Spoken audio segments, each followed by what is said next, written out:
င်္ဂလာပါရှင်မေမေထက်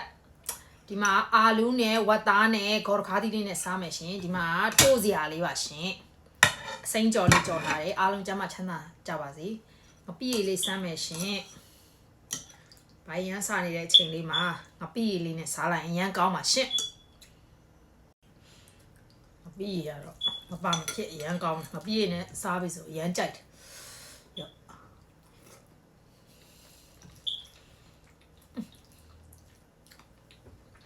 တယ်ပဲမ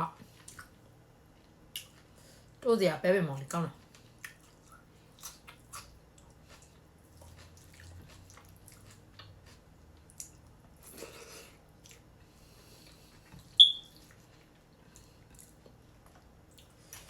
ရမိုက်